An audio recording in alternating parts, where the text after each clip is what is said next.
My parents used my $72K college fund to pay my brother's luxury apartment deposit.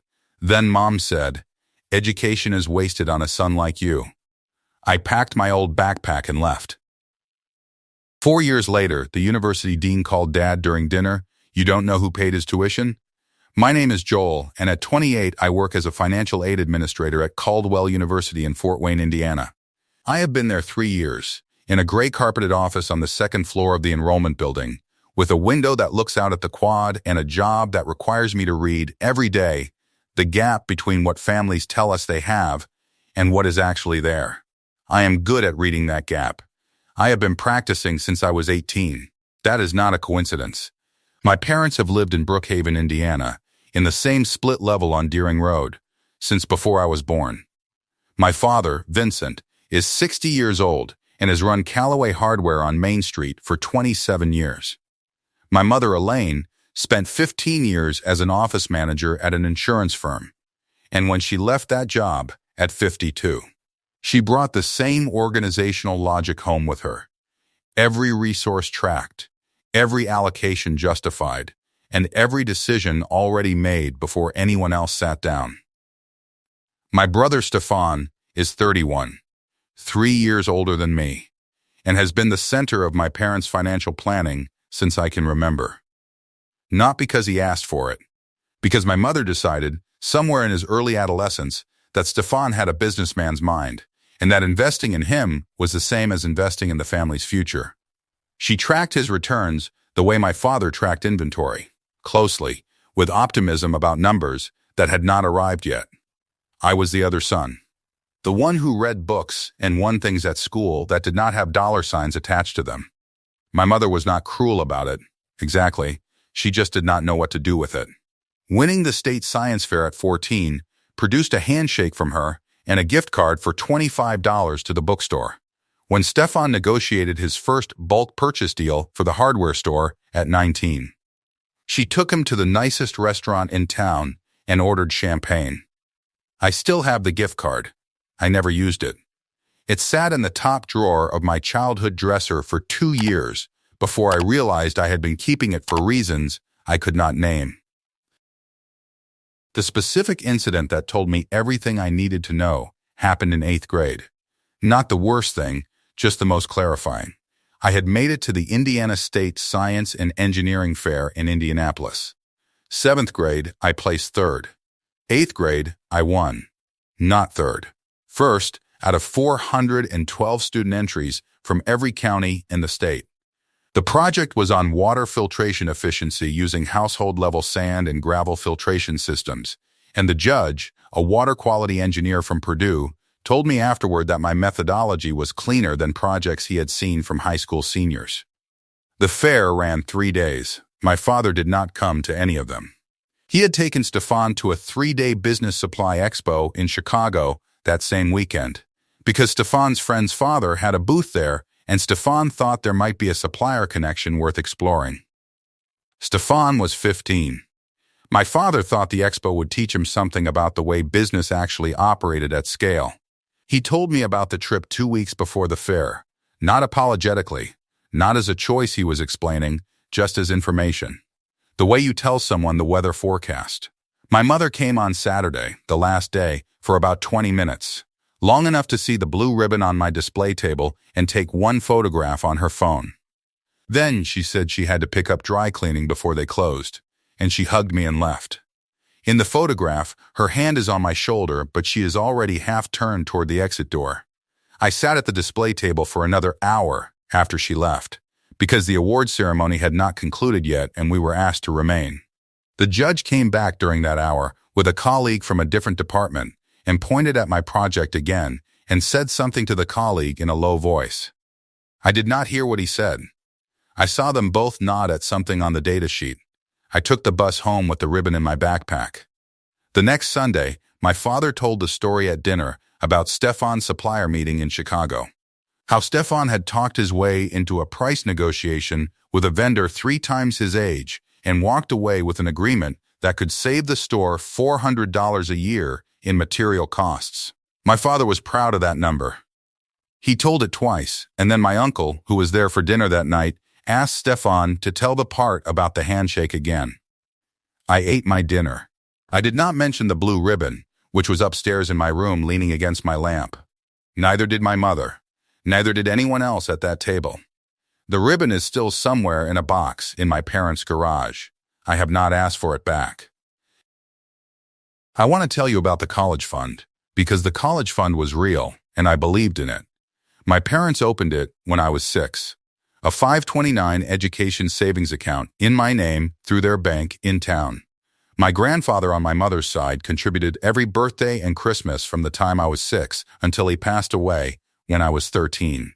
My parents told me every year at some point that the fund was there, that it was growing, that when I was ready for college it would be ready for me. By the time I was 17, my mother told me it had reached $72,000. She said it at the kitchen table, with her coffee cup in front of her. The way she said things she wanted me to understand were facts. $72,000, she said. That's your future, right there. I spent senior year of high school planning around it. I applied to 6 universities. I got into 4. I chose Caldwell because they had the program I wanted, and the scholarship package from the fund would cover it without loans. My father sat with me at the kitchen table in January of my senior year and said, "We're proud of you, Joel." He said it sincerely. I believed it. The fund emptied 6 weeks before my tuition was due. I found out from a bank representative, not from my parents. From a woman named Carla at the customer service line who called to confirm the account had been closed per the account holder's instructions and to ask if I had any questions about the transfer documentation. I was in my bedroom at the time, doing homework. I told her I had questions. I asked for the transfer date and the destination account. She told me the transfer had gone to a joint account in Stefan's name and my parents' names 11 weeks earlier. 11 weeks. 3 weeks after Stefan had signed a lease on a luxury apartment complex in Indianapolis that required a $70,000 deposit. Because Stefan had no verifiable income and the complex required 6 months' rent in advance. I sat in my bedroom with the phone in my hand for a while. Then I walked downstairs. My mother was in the kitchen. She was making coffee. She had her back to me when I came in, and she did not turn around right away. She said, "Dinner's in an hour," the way she said it every night. I said, "I called the bank." She turned around then. She set the coffee pot down on the counter, not quickly, not slowly, the way you set something down when you have been waiting for a particular moment, and the moment has arrived. "Stefan needed it," she said. I asked about tuition. She said I could find another way. I was smart, she said. I could figure it out.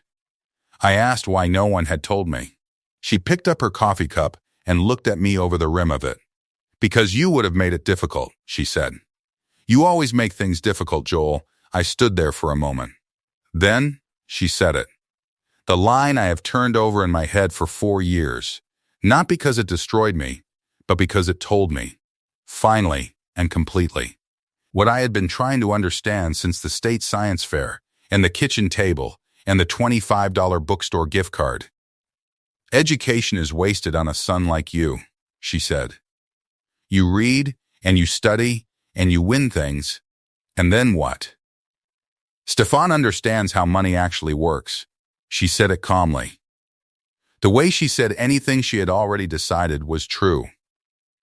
My father was in the living room. I could hear the television. He did not come into the kitchen during any of this. I do not know if he heard. I went back upstairs.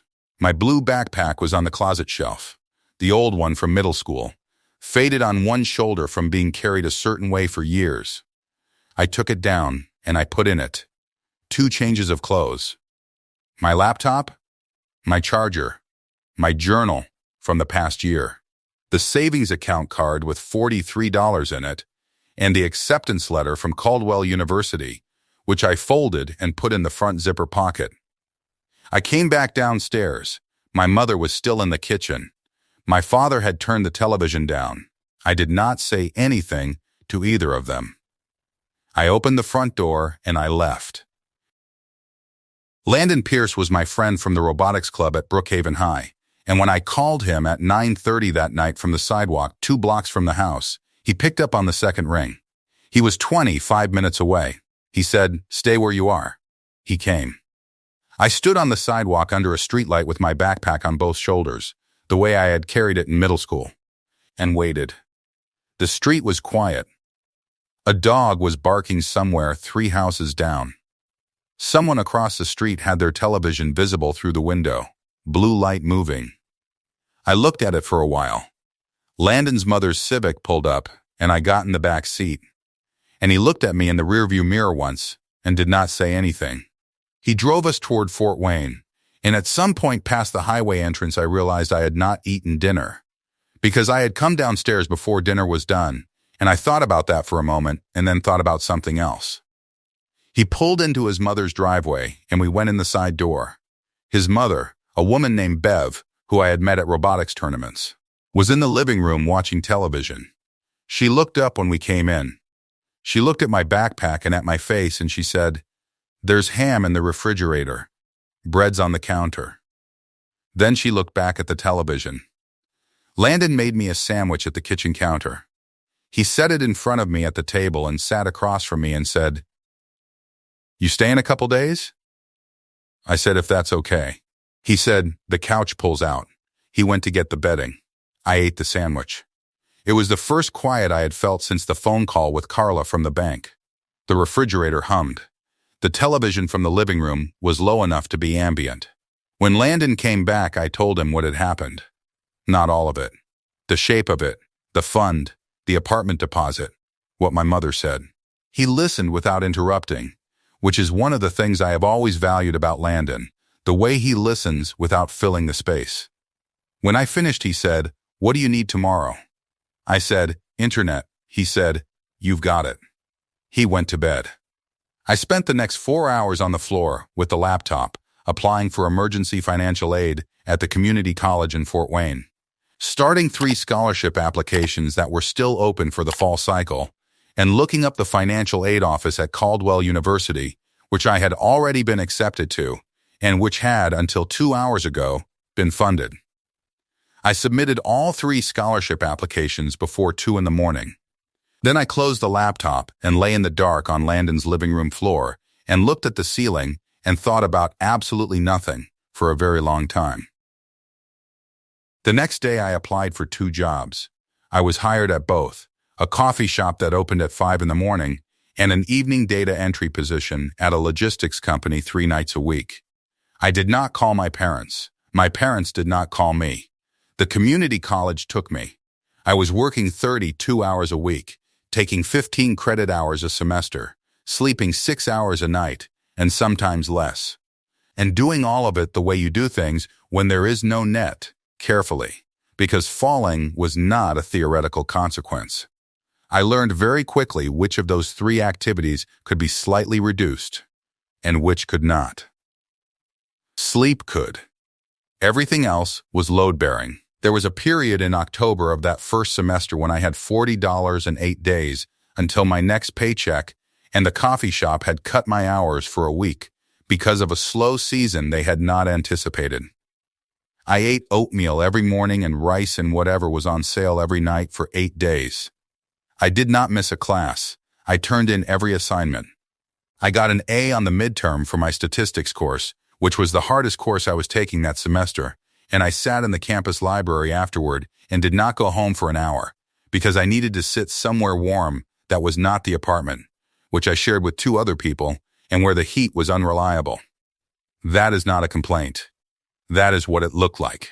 What it also looked like, the scholarship office emailing me in December to say I had been selected for a regional merit award of $4,500. What it looked like in the spring, a second scholarship, the State Merit Award for first-generation college-goers, $7,000, which I qualified for because neither of my parents had a college degree. Together, those 2 awards covered the community college and left enough for the following year. By the end of my second year, I had a 3.97 GPA and a letter of recommendation from a professor named Octavia Greer, who taught economics and who I had taken 3 classes with, and who had, at some point I am not entirely sure about, decided I was worth investing in. She was 48 years old, the daughter of a librarian and an auto mechanic, and she had put herself through school the same way I was doing it. She wrote my recommendation to Caldwell University in the fall of my second year, 4 pages, single-spaced, that she described to me afterward as the most accurate professional document I have ever produced. She said it the way she said most things, directly, without waiting to see if you were ready to hear it. Caldwell accepted me as a junior transfer. With the merit scholarship package they offered, my out-of-pocket cost for 2 years was $4,800. I had that in my savings account from 2 years of coffee shop shifts and data entry evenings. I enrolled in January. I graduated 22 months later with a degree in higher education administration, a 3.94 GPA, and a job offer from the financial aid office, where I had been working as a student assistant for a year and a half.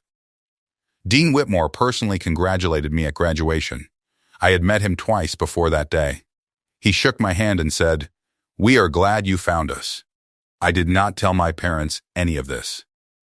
If what Joel built in those 4 years is landing for you right now, if you have ever had to start from zero because someone took your foundation, hit subscribe to Family Secret Tales.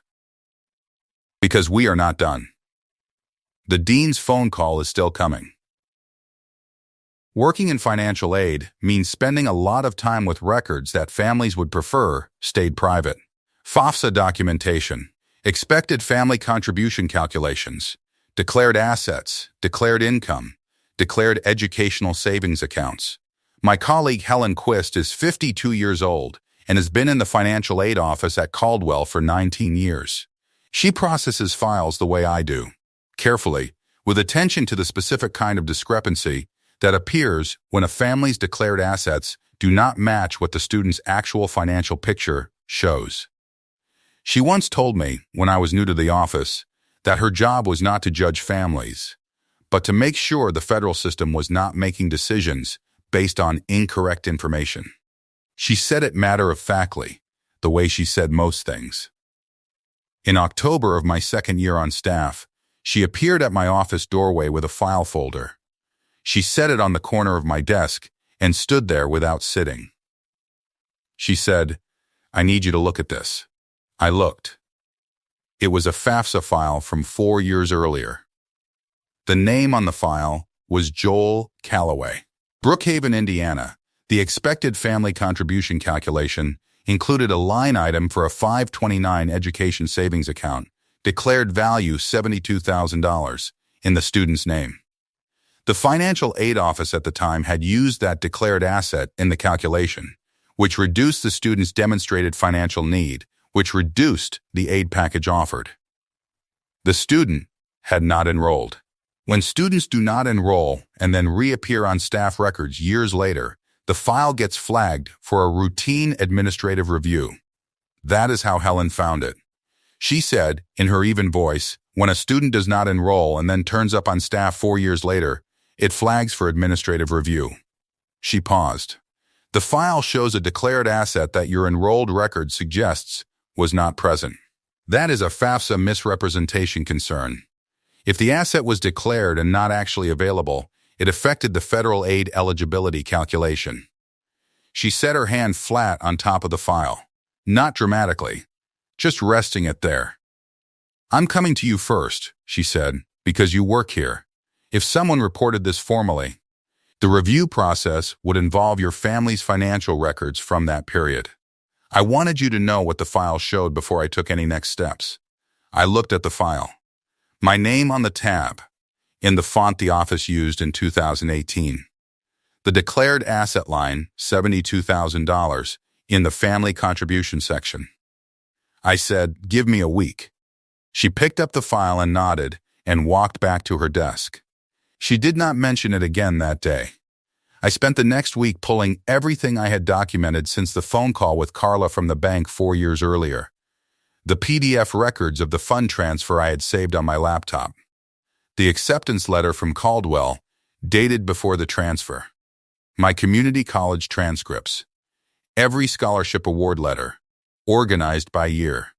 My Caldwell enrollment record. Professor Greer's recommendation letter.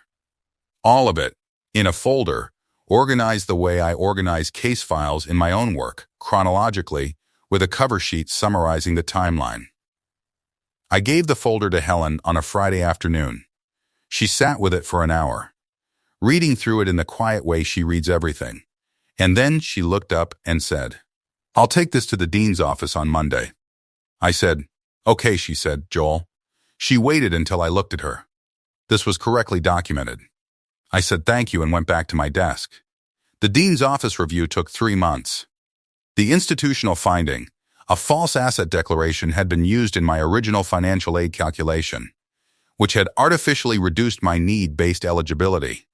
That finding was documented, filed, and referred to the appropriate federal oversight office.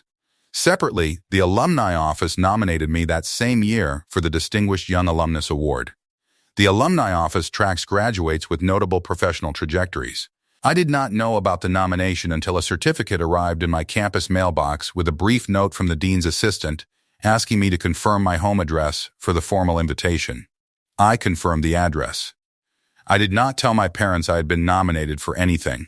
I did not tell them I worked at Caldwell. I did not tell them I had graduated from Caldwell. I had not spoken to either of them since the night I packed my backpack, except for one brief exchange with my father at Christmas 2 years in, which lasted 4 minutes and ended with neither of us saying anything important. The dean personally called each award recipient's family to extend a verbal invitation before the formal letter arrived. He called my father's cell phone at 6:47 on a Sunday evening in July, during dinner. I was not there. I want to be clear about that. I did not stage the call. I did not ask Dean Whitmore to make it. I did not know he was calling that night, at that time, to that number. I was at my apartment in Fort Wayne, eating takeout with Rena, when my phone buzzed with a text from Dean Whitmore that said, "Reached your father. Wonderful conversation. Your family must be very proud." I read that text 3 times. Then I put my phone face down on the table and finished my dinner. Here is what I know about that Sunday dinner, because Uncle Clement told me afterward, because Clement is my father's younger brother, and he was there, and he is the kind of man who believes the truth of a thing should be said plainly once it has happened. He called me 2 days after the dean's call, not to gossip and not to soften anything. He called because he thought I should know what the room had looked like. My parents had Clement and his wife Bet over for a Sunday dinner in July. My father had made ribs. My mother had made the potato salad she makes when she wants people to feel well received, the one with the celery and the particular mustard to mayo ratio she adjusts, depending on who is coming. Stefan was not there. Stefan had a supplier issue in Indianapolis, which Clement described to me later as another one of those situations Stefan gets into. Clement said it the way you say something you have said before. They were midway through dinner when the phone rang. My father almost did not answer it. He looked at the screen, saw an unknown Fort Wayne number, and was going to let it go to voicemail. Bet said, "Could be important." She said it without any particular certainty, the way you say something at a dinner table that restores motion to a pause. My father picked up. Dean Whitmore introduced himself, said he was calling from Caldwell University, said he was personally reaching out to the families of this year's Distinguished Young Alumnus recipients, said he was delighted to tell them that their son Joel Calloway had been selected for this year's award, recognizing exceptional professional achievement and personal trajectory. Clement said the table went quiet in a way he described as total, not the uncomfortable quiet of a conversation interruption. The quiet of people who had received a sentence that required assembly. My father said, "I'm sorry, Joel?" The dean said, "Yes, Joel," their son. Said Joel had graduated from Caldwell 2 years prior with a 3.94 grade point average, was now a valued member of the financial aid administration staff, and had been recognized by the alumni office for a trajectory that the nomination described as, and here the dean read from something, remarkable in its self-direction and professional accomplishment. My father said, "He works there?" The dean said yes. He was, from the warmth in his voice, a man who assumed this was a conversation full of happy confirmation rather than new information. He said, "You must be very proud. He came to us under unusual circumstances, but everything he has built here, he built on his own merits. We think very highly of your son." My father said, "He built." Yes, we're very proud. The dean thanked him and said the family was welcome at the awards dinner in September and would receive a formal invitation by mail, and he wished them a pleasant evening and hung up.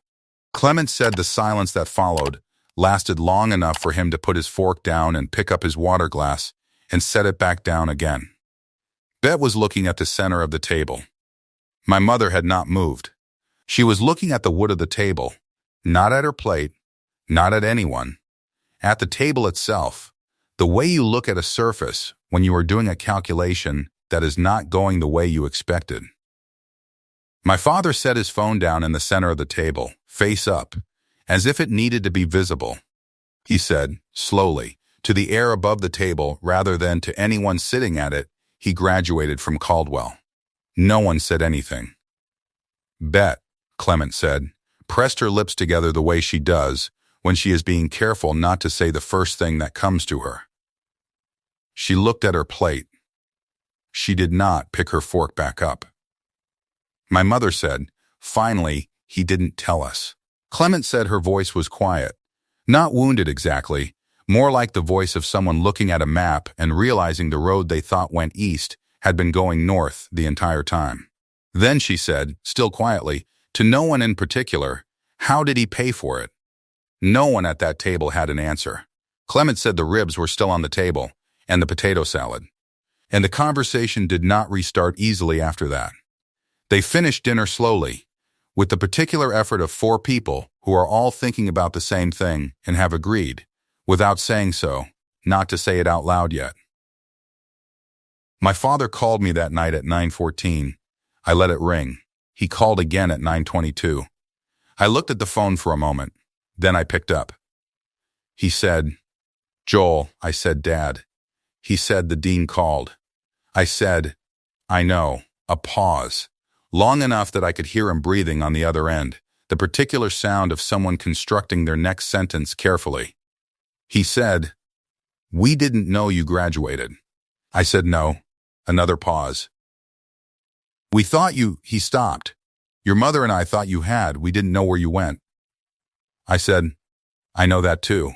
He said, "Joel, I'm sorry." He said it the way men say things they mean, but have no practice saying quickly before they can think better of it. I said, "I know, Dad," he said. "Will you come to dinner?" Not a question. The closest to asking he knew how to get. I said I would think about it. And I meant it. Here is what I know about Stefan, because I eventually learned it from my father in pieces, not all at once. The $72,000 deposit went to the luxury apartment complex. Stefan moved in, furnished it through 2 parties, and in the 4th month stopped paying rent because his import business had not generated the revenue he had projected, and he had run through his reserves. The complex gave him a 6-month grace period that his parents funded with $19,000 from their savings. Then they gave him another $8,000 when the business needed inventory. Then the business missed its tax filing.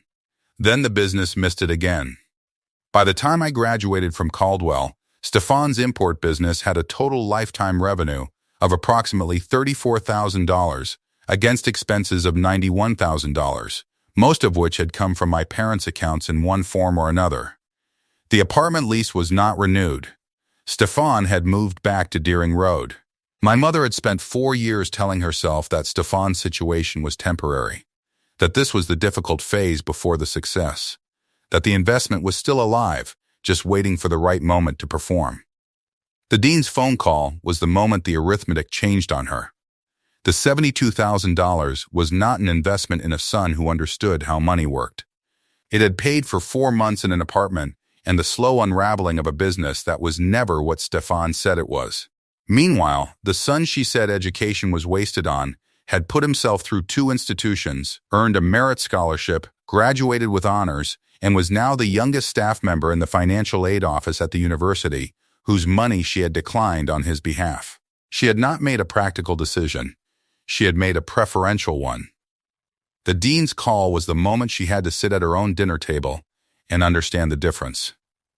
Elaine Calloway called me on a Tuesday morning 3 weeks after the dean's dinner call. I was at my desk. I saw her name. I answered. She said, "Joel." I said, "Mom." She was quiet for a moment. Then she said, "I didn't know you had gone back to school." I said, "I know." She said I should have, and then she stopped. She started again. What I said. "When you were leaving." That was another stop. I waited. She said that wasn't a fair thing to say. That was as close as she could get. I know her well enough to know what that cost her, because Elaine Calloway does not revise her positions easily. Saying something was not fair is, for her, the maximum available admission. I said, "Thank you for saying so." A silence. She said, "Will you come to the awards dinner in September?" I thought about it. The real consideration, not the polite one. I said, "I'll be there. It's my award." She said yes, and then, quietly, "It is." I almost said something else. Then I did not. The line she had given me was the most honest thing she had said to me in 4 years, and I was not going to cover it with anything. The Distinguished Young Alumnus Award dinner was held in September, in Caldwell's main reception hall, which has high ceilings and round tables with white cloths and the kind of ambient warmth that institutional buildings only achieve when they are genuinely trying. My parents were there, my father in a suit he had pressed himself, my mother in the blue dress she wore to significant occasions.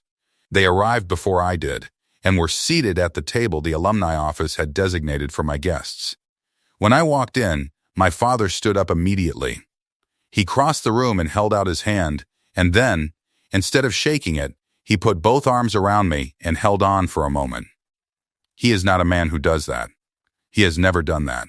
I let him. My mother stayed at the table. When I walked over, she looked up at me, and her expression was the one I had been trying to read my whole life, the one that holds more than it shows, and she said, "You look well, Joel." I said, "Thanks, Mom." I sat down. Professor Greer was there. She had come at the dean's personal invitation because he had found her name in the nomination file and wanted to thank her, and she had accepted because, as she told me before dinner, she had never been to a function like this, and she had no intention of starting a policy of declining them now. She was wearing a dark green blazer and had her reading glasses on a chain, and she looked exactly like what she was, a person who had spent 25 years deciding which students were worth a fight. She sat 2 seats from my mother. At some point during the appetizer course, my mother turned to her and asked how she knew me. Professor Greer told her. All of it. The community college economics course. The second course. The third. The particular quality she described as an unusual combination of patience and precision. He never moved faster than the evidence justified. The transfer recommendation. The 4 pages, single-spaced. The way she had learned after 25 years to tell the difference between students who were good at school and students who were built for something, and where she had put Joel in that second category. My mother listened to all of it. She did not interrupt. She did not look away. When Professor Greer finished, my mother said, quietly, "I didn't know he went back." Professor Greer looked at her for a moment. Then she said, "He went back immediately." My mother set her water glass down very carefully and looked at the tablecloth. Dean Whitmore's remarks at the podium were brief and specific. He did not generalize about achievement in the abstract. He talked about what the file showed. A student who had found the institution through his own research, funded himself through a combination of merit scholarships and employment, graduated in the top 12% of his class, and then turned around and took a job helping other students navigate the same system he had navigated without help. He said the phrase "closed loop" and looked at me when he said it. He said my name. The room applauded. I stood and nodded and sat back down. Uncle Clement was at the table. I had called him 3 weeks before the dinner and asked him to come, because I wanted someone at that table who had been in that kitchen in July, who had heard what the room sounded like when the arithmetic changed on my mother. He came with Bet, and they drove 2 hours, and he sat across from me with the composure of a man who had been waiting a long time to attend something like this. When I sat back down after the applause, Clement raised his water glass across the table. Not dramatically, just raised it and looked at me. I raised mine back. Bet dabbed at the corner of her eye with her napkin and then looked at the ceiling briefly, the way people do when they are declining to make more of something than they have already made of it. My father, beside me, leaned over and said, in a low voice, "I'm sorry we missed it." He meant the graduation. He meant the community college. He meant the night I left and the 4 years after. All of it compressed into 4 words. I said, "I know, Dad." He nodded and straightened up and looked at the podium, and we sat there together, watching the rest of the ceremony. And that was the most my father and I had said to each other about any of it, and it was, for now, enough. 6 months after the dinner, the situation looked like this. Stefan had taken a job at my father's hardware store, not in a management capacity, in the back, pulling inventory and stocking shelves. My father had offered it because something needed to happen, and Stefan had no other options. Stefan took it because he had fewer options than he had ever admitted to anyone. He worked there 5 days a week. My father said he was reliable about showing up on time. That was progress, I suppose. Or the beginning of it. The financial aid review that Helen Quist had initiated resulted in a formal institutional finding that was shared with the Department of Education's Office of Federal Student Aid. The finding documented the FOFSA misrepresentation from 4 years prior. My parents received a letter from the department asking for a written explanation. They responded through an attorney. The process is ongoing, and I am not part of it. What happens there is between my parents and the federal government, and a record that has existed for 4 years in a file cabinet in my office building. My father sends me a text message on the 1st of every month. It is always the same text, a hardware store inventory item with a price and a question mark, meaning he has found something I might need for my apartment and is asking if I want it. Last month it was a set of drawer pulls for $12. The month before, a packet of weather stripping. I say yes every time. He drops things on my porch with a note in his handwriting. My mother and I have dinner once a month. We eat at a restaurant that is equidistant between her town and mine. We talk about things that are not the backpack and not the fund, and not what she said in the kitchen that night. We talk about her garden and my job, and once in the winter about a documentary we had both watched separately and had opposite opinions about.